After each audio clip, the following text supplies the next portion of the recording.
Madame la directrice de l'éducation nationale, des MIP, Mesdames, Messieurs les directeurs d'école ici présents, Mesdames de la presse, Mesdames, Messieurs, chers élèves et distingués invités, en vos rangs, titres, qualités et grades.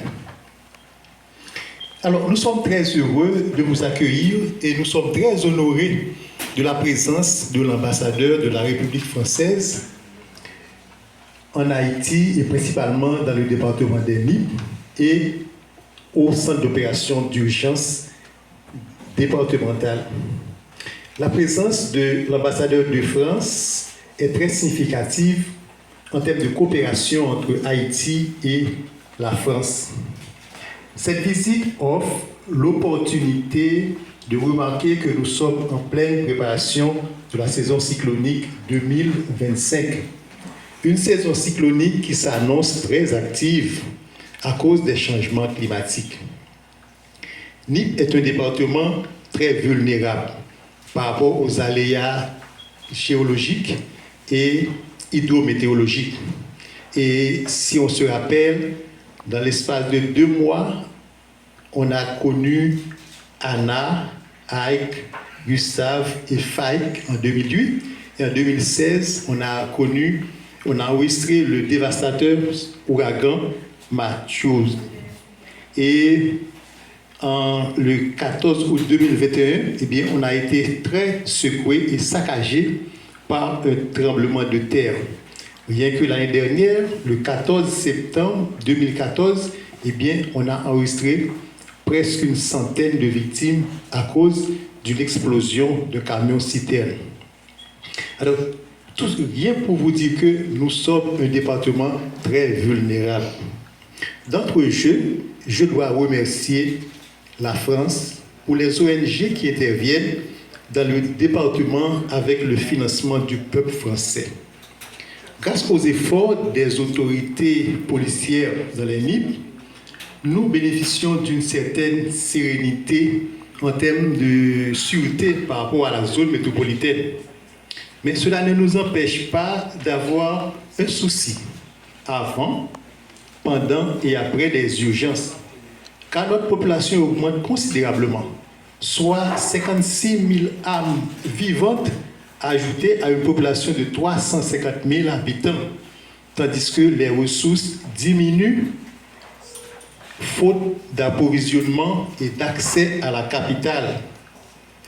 Pour vous dire, il y a un grand besoin de logements pour faciliter l'intégration et l'adaptation des déplacés qui sont de vrais sinistrés. Cette situation interpelle les amis d'Haïti, dont la France, sur qui nous comptons beaucoup comme une grande sœur.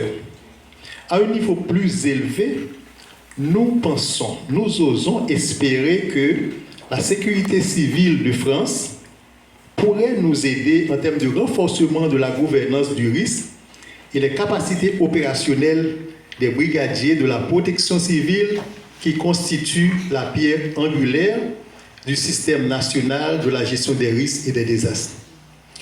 Les problèmes sont multiples et nombreux, mais nous nous contentons de présenter 3 problématiques seulement. Logement, gouvernance du risque et renforcement de capacités techniques et opérationnelles. Alors pour terminer, permettez que je formule ce vœu que la présence de l'ambassadeur de France à Miragouane soit un signe de bonheur, de démarrage et de bénédiction pour la protection civile, pour l'éducation, tous les secteurs, bref, pour tout le département des NIP en général. Merci beaucoup.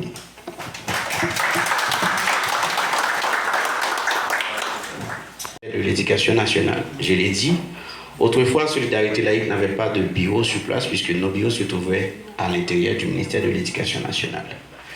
Donc, à travers ce projet, il y avait d'abord le projet Timon Retourner à l'école, après Mathieu, qui nous a permis de rénover, reconstruire, réhabiliter 65 écoles dans le Grand Sud, avec le projet L'école Chemin Liberté phase 1, on a eu des interventions sur une trentaine d'écoles.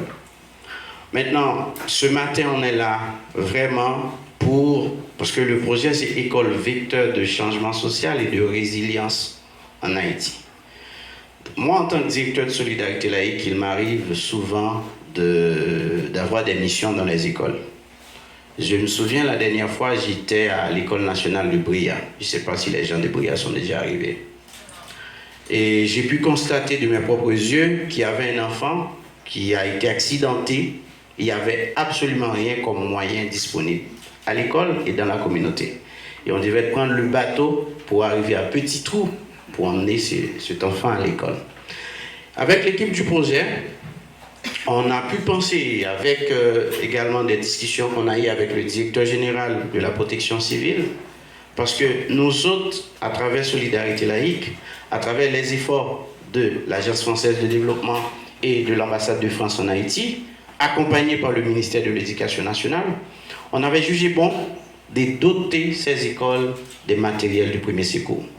Parce que le directeur départemental de la protection civile il est là avec nous. Il y a aussi les gens de Z3 qui sont là. À Z3, il n'y a pas de dispensaire. À Bria aussi, il n'y a pas d'hôpital.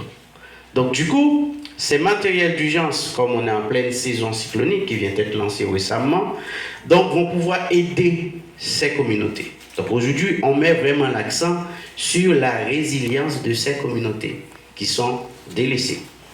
Pas par volonté, mais par manque de moyens. Parce que nous savons que le budget national ne permet pas à l'État haïtien d'être présent un peu partout à travers les 10 départements du pays. Donc ces matériels vont pouvoir aider ces communautés, je l'ai bien dit. Ce n'est pas pour les directeurs d'école. Monsieur, mesdames, directeurs, directrices d'école, c'est pour la communauté. Donc il y a des matériels de contingence, il y a des matériels de premier secours qui sont ici. Donc vous allez les utiliser aux besoins de la communauté parce que l'objectif final du projet L'école Chimie Liberté, c'est de transformer ces établissements scolaires en des véritables centres de ressources pour la communauté. Donc, il y aura aussi des computers que vous allez recevoir, des ordinateurs. Il y aura aussi des systèmes de son. Il y aura aussi des projecteurs. Comme il n'y a qu'une seule école qui n'est pas encore électrifiée, hein, c'est l'école Missot. Mais toutes les autres écoles ici présentes sont déjà électrifiées par Électriciens sans frontières, notre partenaire. Donc je sais que vous allez faire du bon usage de ces matériels.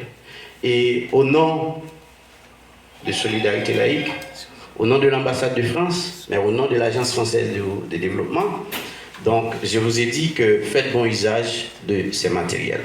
Merci. Merci.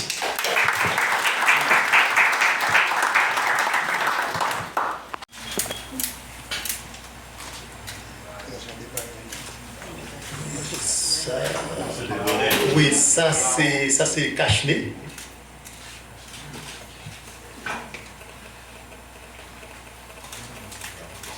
Oui, ça c'est des gants stériles.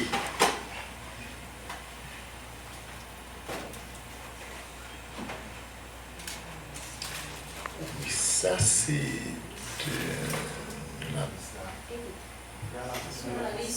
ok, d'accord, ok, c'est bien.